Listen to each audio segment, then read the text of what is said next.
शुरू करते हैं पाइथन के बारे में। पाइथन जो है मोस्ट ट्रेंडिंग लैंग्वेज है। क्योंकि हम पाइथन की मदद से बहुत सारी चीज़ें कर सकते हैं। पाइथन जो है वेब डेवलपमेंट में आ सकता है, ऐप डेवलपमेंट में आ सकता है, डेटा एनालिस्ट, डेटा साइंटिस्ट, उसके बाद machine learning, AI, artificial intelligence. अभी मोस्ट ट्रेंडिंग आर्टिफिशियल इंटेलिजेंस जो है वो चैट जीपीटी है, जिसके बारे में भी हर जगह जहाँ पे भी देखो, यूट्यूब पे देखो, इंस्टाग्राम पे देखो, हर जगह आपको मिल जाएगा।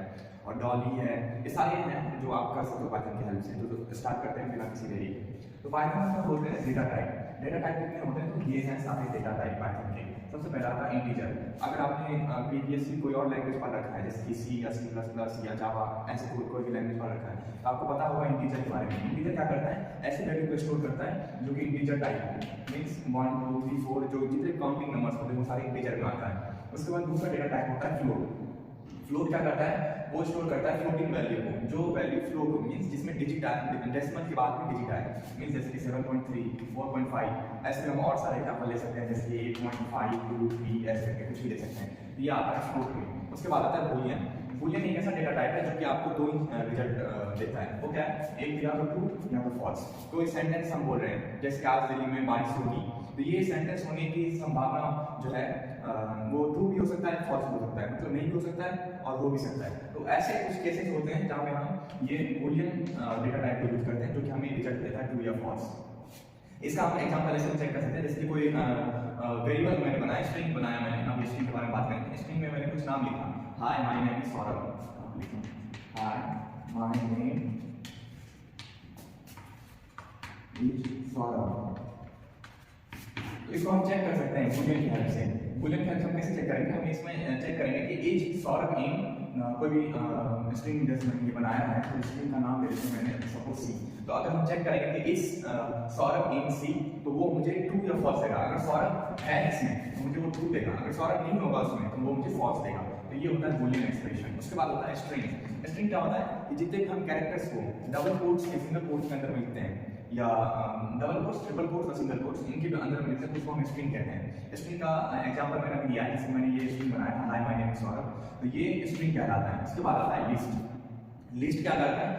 लिस्ट पाइथन का डेटा टाइप है जो कि जिसको हम डिनोट करते हैं स्क्वायर ब्रैकेट से।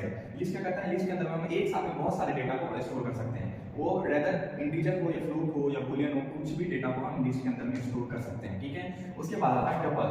टपल क्या होता है? टपल को हम डिनोट करते हैं इससे, ओपन पैरेंथेसिस और क्लोज पैरेंथेसिस। इसको हम पैरेंथेसिस से कहते हैं,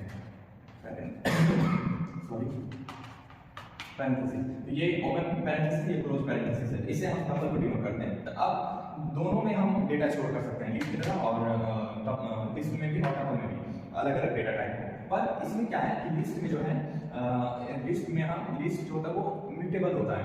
म्यूटेबल मींस उसमें हम डेटा टाइप को चेंज कर सकते हैं, बहुत सारे एक्शंस को हम परफॉर्म कर सकते हैं। कौन से एक्शन होते हैं?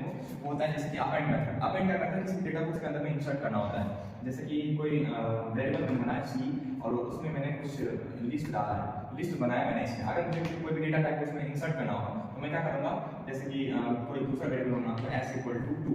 ठीक है। अब इस 2 को मुझे इसके अंदर में अपेंड करना है, तो मुझे क्या करना है? c डॉट अपेंड करके मैं कर दूंगा s।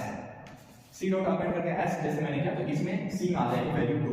तो ये अपेंड मेथड होता है। ये अपेंड मेथड होता है। पॉप मेथड होता है। पॉप क्या करता है? निकाल देता है किसी भी वैल्यू को, रिमूव है, उसके बाद सॉर्ट है, ये सारे मेथड हम अप्लाई कर सकते हैं लिस्ट में, लेकिन टपल में नहीं कर सकते। टपल क्या होता है? इम्यूटेबल होता है, यानी उसमें वैल्यू जो होता है वो चेंज नहीं कर सकते। फिर आता है डिक्शनरी। डिक्शनरी इन्हीं तरह का होता है, ये भी डेटा टाइप पाइथन का, पर डिक्शनरी क्या होता है? की होता है और उसका वैल्यू होता है। ठीक है। की और वैल्यू होता है, ये भी इम्यूटेबल होता है लिस्ट की तरह, टपल की तरह नहीं। टपल इम्यूटेबल होता है, डिक्शनरी इम्यूटेबल होता है, इसको हम चेंज कर सकते हैं। तो उसमें की होता है और वैल्यू होता है। इस तरह से हम की वैल्यू ढेर सारी लिख सकते हैं। उसके बाद हम आते हैं कंडीशनल स्टेटमेंट पे। तो पाइथन में कंडीशनल स्टेटमेंट है वो सेम सी की तरह है, बस एक चीज उसमें डिफरेंस क्या है कि जिस जगह पे हम दूसरे लैंग्वेज में एल्स इफ लिखते थे, C++ में हम क्या लिखते थे? एल्स इफ लिखते थे। एल्स इफ मतलब एक कंडीशन के बाद अगर फिर बहुत सारे कंडीशन आ रहे हैं तो पहले इफ लिखते थे, वो कंडीशन सेटिस्फाई नहीं हुआ तो एल्स इफ वाला होगा, फिर एल्स इफ वाला होगा और फिर लास्ट में आके एल्स। पर पाइथन में क्या होता है कि एल्स इफ के जगह पे हम सिर्फ एल इफ लिखते हैं, ELIF। अगर दिख रहा होगा तो सही है, दिख तो रहा होगा, तो एल इफ लिखते हैं, उसके बाद लिखते हैं एल्स। तो ये होता है कंडीशनल स्टेटमेंट। अब कंडीशनल स्टेटमेंट बहुत जगह हम नहीं यूज करते हैं, कुछ केसेस ऐसे होते हैं जिसमें बहुत सारे कंडीशन आ जाते हैं, तो उस जगह पे हम यूज करते हैं मैच केस का। मैच केस क्या है, जैसे हमने सी और C++ में पढ़ा था स्विच केस के बारे में। स्विच केस में क्या होता था कि स्विच के अंदर जो हम लेते थे कंडीशन, उसके अकॉर्डिंग वो केस को रन होता था। अगर मैं यूजर से इनपुट लिया केस में, अगर मैंने लिख दिया यूजर इनपुट ले देता हूं, यूजर इनपुट, ठीक है, यूजर इनपुट लिया मैंने, एनआईटी थोड़ी करनी है, तो यूजर इनपुट मैंने लिया। अब यूजर इनपुट में अगर यूजर देता है केस, इधर केस और बना देता हूं, 2 1 केस 3 एंड सो ऑन। अगर यूजर ने इनपुट दिया केस 1 का, अगर 1 उसने प्रेस किया तो केस 1 ही रन होगा, ओनली केस 1 2 3 जो रेस्ट जो है वो नहीं रन होगा। तो ये होता है मैच केस, स्विच केस की तरह ही वर्क करता है, बस इसका नाम अलग हो गया है पाइथन में। उसके बाद आता है लूप। पाइथन में लूप में क्या है कि हम हाँ, पाइथन का सबसे बेस्ट मैं बोल गया था कि C++ में जो है ना हमें कर्ली ब्रेसेस का बहुत सेमीकोलन और कोलन, कर्ली ब्रेसेस ये सब लगाने पड़ते थे, पर पाइथन में इजी ये है जिसे हम कोलन लगाते हैं लूप के साइड और एंड में। तो व्हाइल लूप में क्या होता है कि सेम सी की तरह व्हाइल लिखेंगे, उसके बाद इधर हम कंडीशन देंगे, जो कंडीशन होगा उसके बाद ये कॉलन देंगे, उसके बाद हम इधर अपना जो प्रोसेस होगा फर्दर वो करेंगे। उसके बाद नीचे हम इंक्रीमेंट या डिक्रीमेंट ऑपरेटर लगा देंगे। इंक्रीमेंट या डिक्रीमेंट ऑपरेटर अगर समझ नहीं आया तो बताता हूँ, जैसे कि अगर मैंने इधर कोई कंडीशन लिया आई करके, i is less than equal to n करके मैंने लिया है, एन एक वेरिएबल है, तो एन आई को मुझे इंक्रीज या डिक्रीज करना पड़ेगा, तो उसके लिए हम प्लस प्लस ऑपरेटर लगा देते हैं, आई माइनस माइनस ऑपरेटर लगा देते हैं, ठीक है। पर ये सी नहीं है और C++ में नहीं है, तो इसमें हम वो नहीं लगाएंगे कॉमा, ठीक है। उसके बाद आता है फोर लूप। फोर लूप में क्या होता है, फोर लूप को हम पाइथन में ऐसे लिखते हैं, फोर एंड इन रेंज, ठीक है। रेंज क्या है, रेंज डिफाइन करेगा कहां से कहां लूप रन होगा, फोर लूप, ठीक है।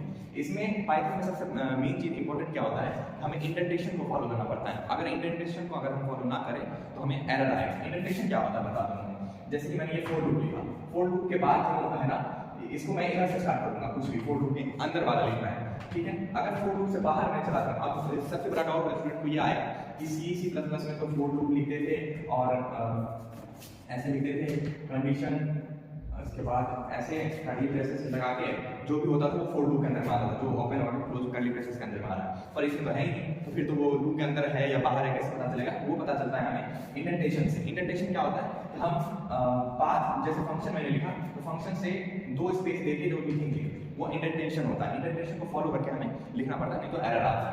ये हो गया फोर लूप का। उसके बाद आता है फंक्शन।